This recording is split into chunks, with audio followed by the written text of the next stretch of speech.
कब तक चलेगा?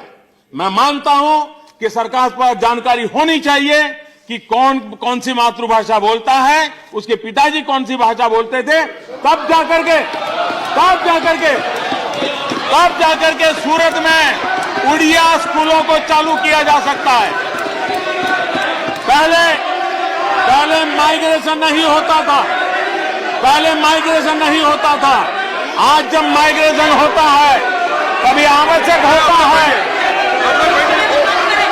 इन जिलों में से। आप लोग बैठ जाइए, बैठ जाइए।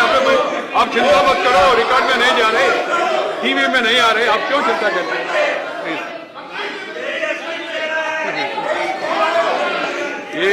ये पद्धति नहीं है। प्लीज बैठ जाइए, प्लीज कृपया बैठ जाइए। आदरणीय सभापति जी, ठीक है। पहले हमारे देश में माइग्रेशन बहुत कम मात्रा में होता था। समय रहते रहते शहरों के प्रति लगाव बढ़ना, शहरों का विकास होना, लोगों के एस्पिरेशन बदलने, तो पिछले 30-40 साल में हम लगातार देख रहे हैं कि माइग्रेशन नजर आता है। अब ये माइग्रेशन का मैं भी आज जब तक this is not the fair 3 जिलों से ज्यादा माइग्रेशन होता है, कौन जिलों से लोग जिला छोड़ करके जा रहे हैं, इसकी जानकारी के बिना उस जिले के डेवलपमेंट को आप प्राथमिकता नहीं दे सकते। आपके लिए आवश्यक है कि आपने, और ये सारे, और दूसरा, इतनी अफवाहें फैला रहे हो, लोगों को गुमराह करे हो। आपने तो 2010 में एनपीआर लाए, हम 2014 से यहां बैठे हैं। क्या इसी एनपीआर को लेकर के किसी के लिए सवालिया निशान हमने खड़ा किया है? कि रिकॉर्ड तो हमारे पास है, क्या नहीं है? क्यों झूठ बोल रहे हैं? क्यों मूर्ख बना रहे हैं?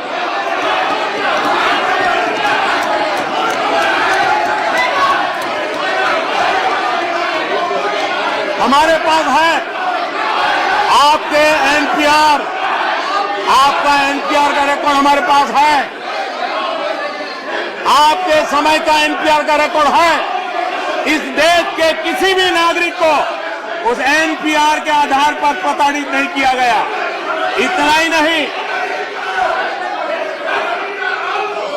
आदरणीय सभापति जी, यूपीए के तत्कालीन गृह मंत्री एनपीआर के शुभारंभ के समय हर सामान्य निवासी यूजुअल रेसिडेंट के एनपीआर के एनरोलमेंट की आवश्यकता पर विशेष बल देते हुए कहा था, हर किसी को इस प्रयास का हिस्सा बनना चाहिए। 20 लोग खड़े होकर बोलना। उन्होंने बाकायदा मीडिया से भी अपील की थी कि मीडिया एनपीआर का प्रचार करे, लोगों को शिक्षित करे, लोग एनपीआर से जुड़े।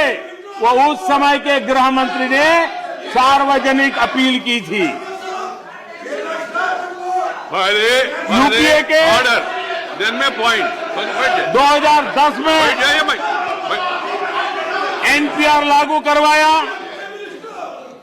2011 में एनपीआर के लिए बायोमेट्रिक डेटा भी बायोमेट्रिक डेटा भी कलेक्ट करना शुरू कर दिया। पहले ऑर्डर लाना। आप जब यू कांट क्रिएट 2014 में सरकार से गए, उस समय तक एनपीआर के तहत करोड़ों नागरिकों की फोटो स्कैन कर रिकॉर्ड मेंटेन करने का काम पूरा कर लिया गया था और बायोमेट्रिक डेटा कलेक्शन का काम प्रगति में था। ये आपके कार्यकाल की मैं बात बता रहा हूं। आज जब हम अपने आपके द्वारा तैयार उन एनपीआर रिकॉर्ड्स को 2015 में अपडेट किया और इस एनपीआर रिकॉर्ड्स के माध्यम से प्रधानमंत्री Awas Yojana, direct benefit transfer जैसी सरकार की तमाम योजनाओं में जो छूट गए लाभार्थी थे, उनको शामिल करने के लिए आपके द्वारा तैयार किया गया एनपीआर के रिकॉर्ड का सकारात्मक उपयोग हमने किया है और गरीबों को लाभ पहुंचाया है।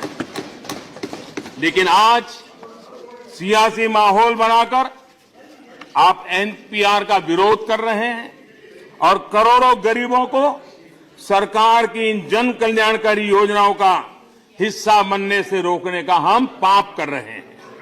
अपने तुच्छ सियासी नैरेटिव के लिए जो भी ये कर रहे हैं, उनकी गरीब विरोधी मानसिकता प्रकट हो रही है। 2020 की जनगणना के साथ साथ हम एनपीआर रिकॉर्ड्स को अपडेट करना चाहते हैं ताकि गरीबों के लिए चल रही ये योजनाएं और ज्यादा प्रभावी तरीके से और ईमानदारी से उन तक पहुंच सके।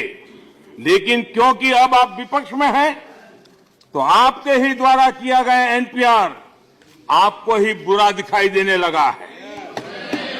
सभी राज्यों ने, आदरणीय सभापति जी, सभी राज्यों ने एनपीआर को बकायदा गैजेट नोटिफिकेशन जारी कर अप्रूव किया है। अब कुछ राज्यों ने अचानक यू टर्न लिया है और इसमें अड़ंगा लगा रहे हैं और जानबूझकर इनके महत्व और गरीबों के लिए इसके फायदे को अनदेखी कर रहे हैं। जिन कामों को आपने 70 सालों में नहीं किया, उन्हें विपक्ष में बैठकर इस प्रकार की बातें करके हमें शोभा नहीं देता है। लेकिन जिस काम को बकायदा आप लाए, आगे बढ़ाया, मीडिया में प्रचार करवाया, अब आज उसे ही अछूत बनाकर उसका विरोध करने में जुट गए हैं। इस बात का सबूत है कि आपके नैरेटिव्स केवल और केवल वोट बैंक की राजनीति के हिसाब से तय होते हैं। अगर तुष्टीकरण का सवाल हो तो विकास और विभाजन में से आप डंके की चोट पर विभाजन का रास्ता पकड़ते हैं। ऐसे अवसरवादी विरोध से किसी की दल को लाभ या हानि तो हो सकते हैं, लेकिन इससे देश को हानि निश्चित रूप से होती है। देश में अविश्वास की स्थिति बनती है। इसलिए मेरा आग्रह रहेगा कि हम सच को, सही स्थिति को ही जनता के बीच ले जाएं। इस दशक में दुनिया की भारत से बहुत अपेक्षाएं हैं और भारतीयों को हमसे बहुत अपेक्षाएं हैं। इन अपेक्षाओं की पूर्ति के लिए हम सभी के प्रयास 130 करोड़ भारतीय वासियों को, उनकी आकांक्षाओं को अनुरूप होने चाहिए।